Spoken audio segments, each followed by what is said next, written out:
They showed up unannounced. Lord Whitehill is in a lather. I assume you explained to Lord Ethan why they're here? Business with Garrett. I told him. Lord Whitehill knows Garrett is a squire to this house. Or was, I suppose. Was. It makes no difference. The Whitehills were clearly in the wrong, so don't give him any satisfaction. Out there, you were decisive and firm. Now do it again with these bastards. Let's not do something rash. Things are bad enough as it is. What should I say to him? Tell him and his men to leave. Now is not the time to anger Lord Whitehill any more than he already is. He's got 5 times as many men, and the backing of House Bolton. All the more reason to stand up for ourselves. Only cowards and dead men roll over.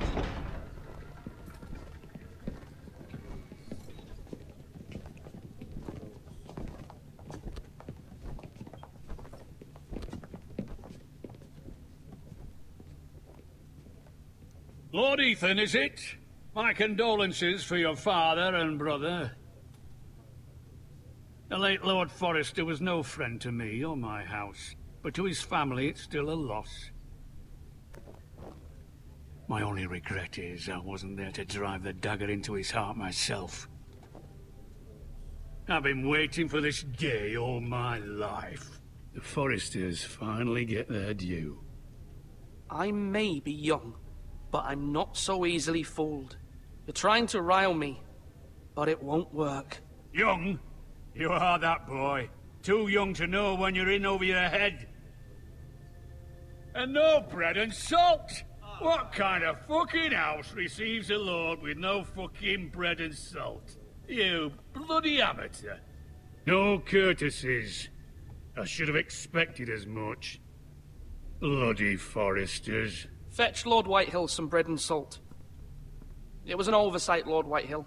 I promise it won't happen again. Not likely. You Forresters have shit on us for generations. Well, now the Starks are no longer around to have you back, are they? We're the power in the north now. Roose Bolton is the Warden of the North. Aye. And we've been his bannermen for 5 fucking centuries, you cunt. Lord Ethan, you're losing control of this. That's enough, Lord Whitehill. I'm not finished. Maybe if you hadn't been so fucking greedy with the ironwood, things would have been different between us. You squandered your share. Our share was taken from us. We had no fucking choice but to harvest what was left. What is it you want, Lord Whitehill?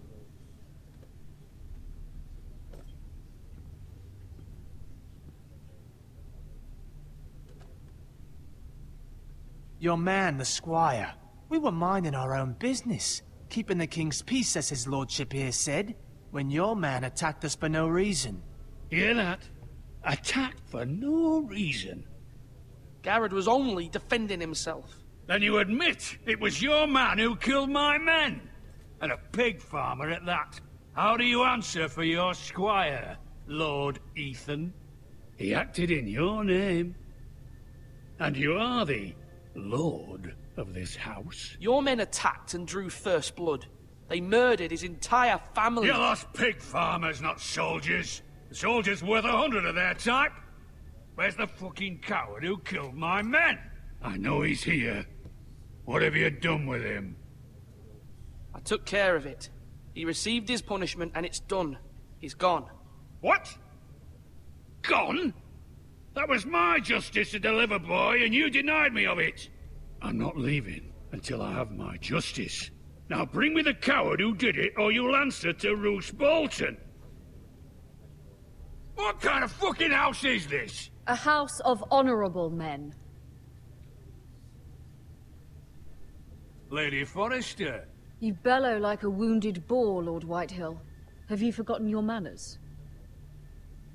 I mean no disrespect to you, my lady, considering your losses and all. But this is not over. It's over when my son says it is.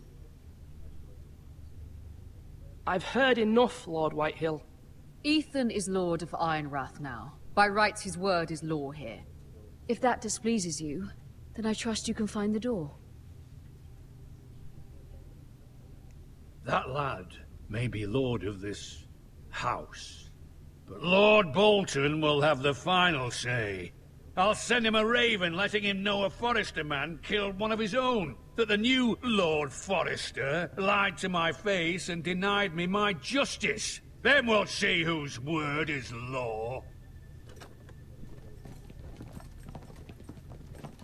We're in the right, Lord Whitehill. Remember that.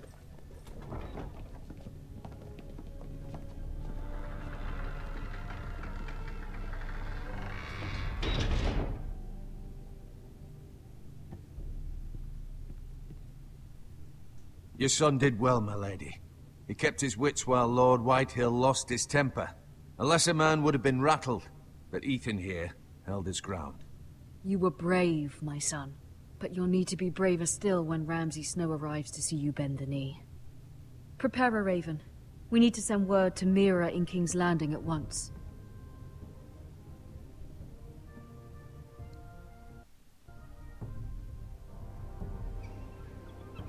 Your sister can help us. Although just a handmaiden, she has Marjorie Tyrell's favor. And Lady Marjorie's betrothal to the king may be enough to keep the Boltons at bay. If it's presented to her as it should be.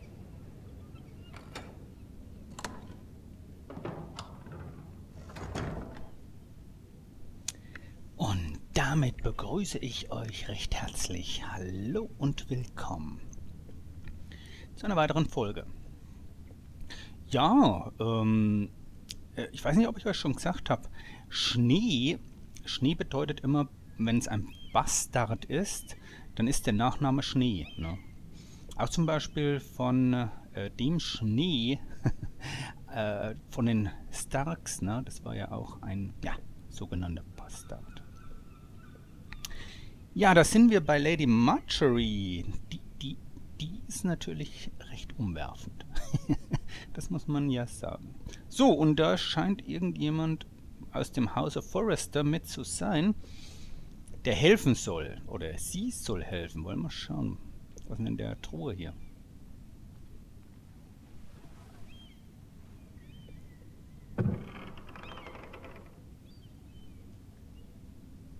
Eine Notiz.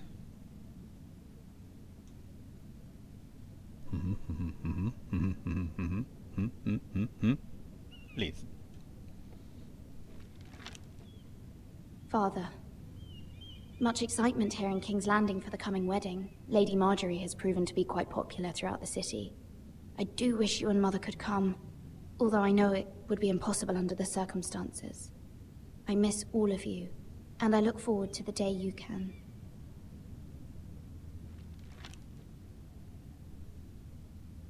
Ja, Lady Marjorie soll ja die neue Königin werden.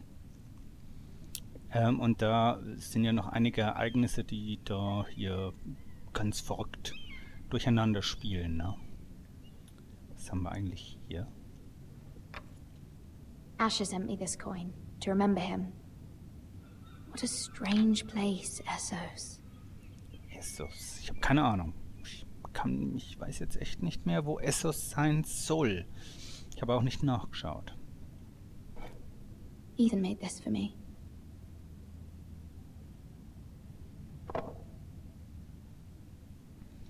Ja, also hier die... Im Grunde ist es ja ein bisschen so, wie es im Mittelalter war. Ganz viele Intrigen, ne? Deswegen, ich finde genau diese Geschichte eigentlich ganz schön, weil es spiegelt so ein bisschen die Intrigen der mittelalterlichen Welt wider. Natürlich hier in einer Fantasy-Welt. It was very kind of Lady Marjorie to give this to me. It once belonged to Lady Olenna.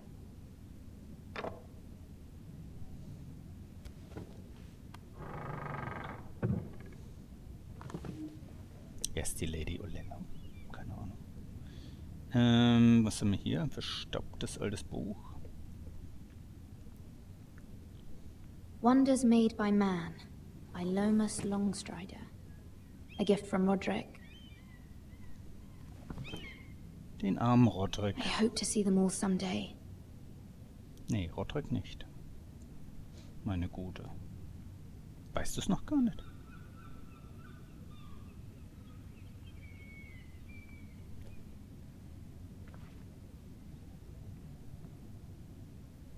Ja, dann müsste doch irgendwie ein Brief dann kommen mit einem Raben. Die senden ja ihre Briefe mit den Raben, ne?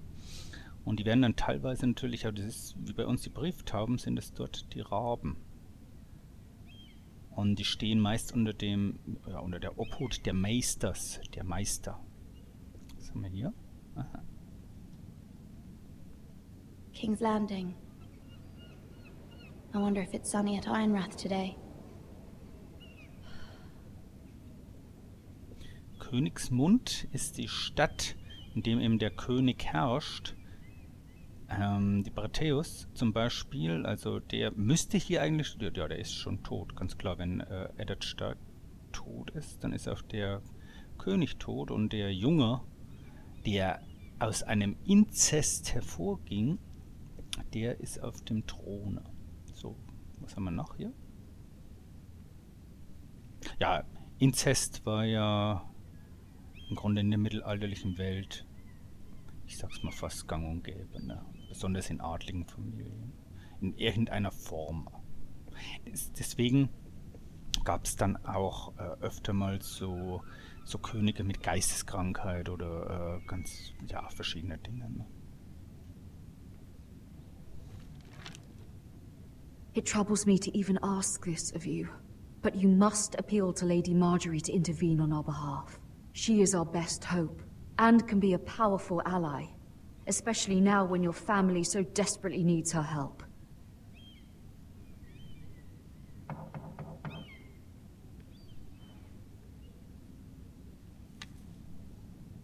Aber die Mutter hat nichts vom Tode Roderiks geschrieben, ne? Sehr, sehr einsilbig, der Brief, ne? Ja, ich komm ja! Bin ja schon auf dem Weg.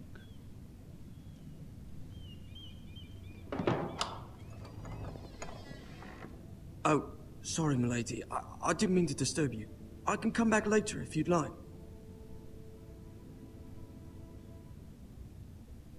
No, it's fine. Come in.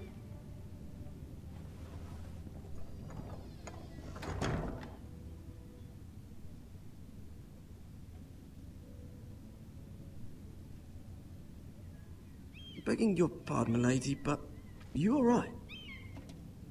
If you don't mind my asking, you seem rather upset. It's private. I'd rather not say.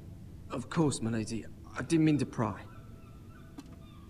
Please hurry if you can. Lady Marjorie will be here any minute. Of course, milady. You work for Lady Marjorie? I may be wrong, but it seems like you do. It's widely known that I work for Lady Marjorie. I've seen you with her before. You seem like good friends. I saw Lady Marjorie just this morning, outside the Royal Sept, talking to Queen Cersei. Cersei?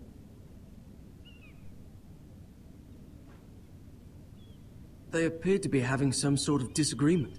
I couldn't hear much, but it was definitely an argument. Why are you telling me this?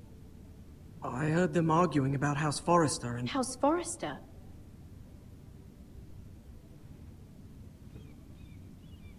I thought you'd like to know. Forgive me if I was mistaken. I hope you're not in any kind of trouble. Most people don't tend to notice a callboy. Not in King's Landing, with so many lords and ladies about. You see and hear all sorts of things when people don't even know you're there. Good night, milady.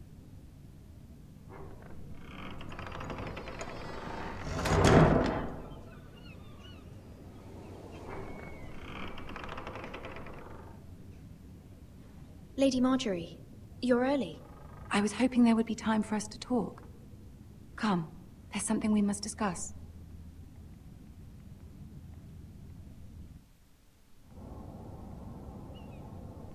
From the day you arrived in Highgarden, I've thought of you more as a friend than as my handmaiden. A dear friend, in fact. Thank you, my lady. And you know how I feel about what's happened to your family. I feel your pain as if it were my own. What you've suffered is beyond imagining. And your poor family as well. You're very kind, my lady. Of course, Mira, but you must not despair. We will get through this together. You must understand there are limits to what I can say, especially here in King's Landing, now that I am to be queen. To have a handmaiden from the north whose family fought for Robb Stark. It raises questions at a time I can least afford. Cersei herself cornered me this morning outside the Royal Sept. She mentioned the northern girl in my service, and she painted you a traitor. She was very pleased with herself. Her face was full of mirth as she said it. How did you respond? I told her you are one of my most trusted handmaidens, that you can hardly be blamed for the actions of your father and brother. Nonetheless, she demands an audience. She wants an apology of some sort, for what I don't know, but she's waiting for us now, and I promised I would bring you to her. I wouldn't ask this of you if it were not important. I cannot afford any conflict with Cersei with the wedding so near. I cannot apologize, my lady. I'm not a traitor. I know you're not, but you must find a way to appease her. Humor her. Tell her what she wants to hear. See if the Queen Regent is ready to receive us.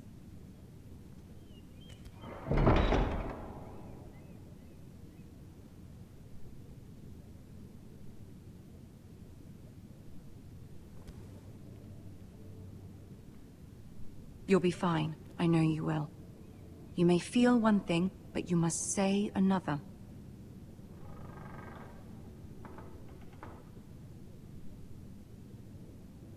Good luck.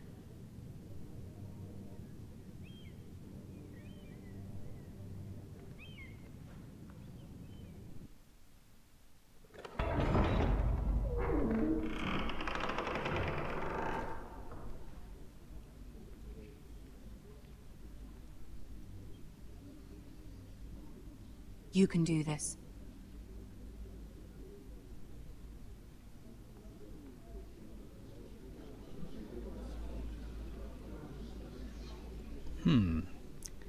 Eine ganz rabiate Frau hier. Ah, Lady Marjorie. Aren't you looking lovely this evening? Lord Tyrion. Your Grace? With your permission, allow me to introduce Lady Mira of House Forrester.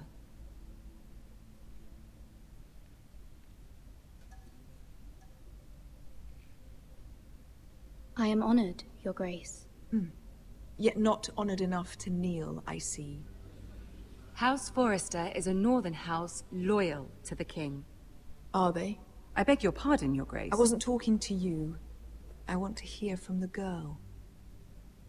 Is your family loyal to the king? Perhaps you should ask the new Lord Forrester. He's not here, is he? She is. Yes, Your Grace. To the one true king. The one true king. Yet she didn't say which. The girl is clever. She only meant... I don't care what she meant. I care what she said. I won't stand for impertinence from a girl of the North. If you would give her the chance to explain... Perhaps she can explain why the Forresters have been loyal bannermen to House Stark for centuries. A house of traitors.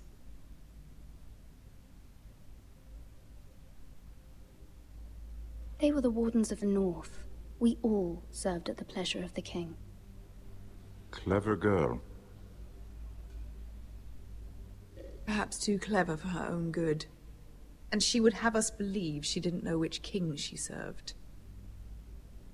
Is your house willing to swear fealty to your new liege lord, Roose Bolton? He is the Warden of the North, Your Grace. He is. And I the Queen Regent and Tyrion the Master of Coin. The girl has a remarkable talent for answering questions while in fact saying nothing at all. Old allegiances are not easily abandoned. But now that the war is over, we must look to rebuild and forge new alliances. There are ships and shields to be built, and Joffrey will need a steady supply of ironwood for his armies. I'm told there are others who would happily serve that purpose. but I trust we can rely on House Forrester. Forster Ironwood does seem rather unique. Yes, Your Grace. It would be a shame to see it fall into the hands of another house. I imagine you'd do almost anything to prevent that from happening, wouldn't you? Ask any Lannister, and they'd do whatever was necessary to save Casterly Rock.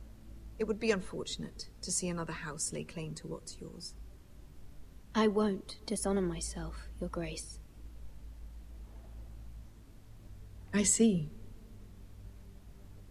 What would you have the girl do, Cersei? It's not as if she fought beside the Starks, wielding a battle axe for the Northern Army. It raises an interesting question, I suppose. Can we truly blame those who end up on the wrong side of the war? Our dear Marjorie here was betrothed to Renly Baratheon on the false assumption that he would one day rule the Seven Kingdoms. Can we fault her for her mistake? Should she be held accountable? She was just following her heart, Your Grace. And the very same heart so quickly led her to my son. If there's a point to this, I hope you find it quickly. Loyalty can be such a hard thing to define. This city alone is filled with all sorts of ambitious opportunists looking to reinvent themselves, pretending to be something they're not. Who knows what lurks within their hearts? You are a girl from the north, here in service to Lady Marjorie. One can only assume her interests are yours. Yet loyalty to a king, that must be absolute, beyond question. And if your loyalties were to become conflicted between your king and the very person whom you serve, what would you do then? I'm sure she would... Let the girl answer the question. Go on. I must choose Marjorie, Your Grace. I serve at her pleasure. Clearly your handmaiden does not have her priorities straight. She is a threat to the crown, isn't she? The most dangerous handmaiden in all of King's Landing. She's headstrong, isn't she? Not surprising, I suppose, for a northern girl. But not very encouraging either. I'd like a word with you, if I may. Of course, Your Grace.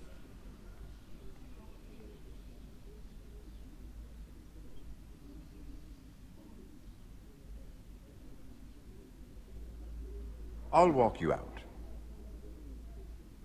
This may come as a surprise, but I met your father once, at the tourney at Lannisport. Even then he didn't trust Roose Bolton. We only spoke briefly, but your father struck me as an honorable man. You have my condolences for his loss. These would be trying times for your family, even under the best of circumstances. Thank you, Lord Tyrion. That's very kind of you to say. You were brave to declare your loyalty to Lady Marjorie. No doubt she was pleased, but Cersei, she will not soon forget what you said. It was quite the first impression. I, of course, found it all highly entertaining. I did it for Lady Marjorie. As you should. And of course she has your best interests at heart. My sister and I have our differences. She takes great pleasure in her little charades. I take mine in thwarting them. We must find our amusements where we can. She threatened to give your ironwood to another house. It is the Master of Coin who decides such matters. The Crown needs boats. Boats need wood, and I speak for the Crown in this regard, not her. What are you suggesting? I suppose the Crown could be persuaded to secure ironwood from House Forrester. Lady Marjorie might not look favorably on such an alliance, and it would infuriate Cersei. Although what would be amusing for me might prove rather dangerous for you and your house. Are you willing to risk that? It may be far too dangerous. In fact, forget I even suggested such a thing. I'm sorry, Lord Tyrion, but it's a risk I cannot afford. I admire your discretion. Now, if you'll excuse me, I promised Sansa I would join her for dinner tonight. 3 beautiful bottles of Dornish wine await my arrival. The mere thought of them makes me thirsty already. I hope we meet again. Nothing would make Cersei happier. Until then, be careful. This is not the North. King's Landing can be a nest of vipers to the uninitiated.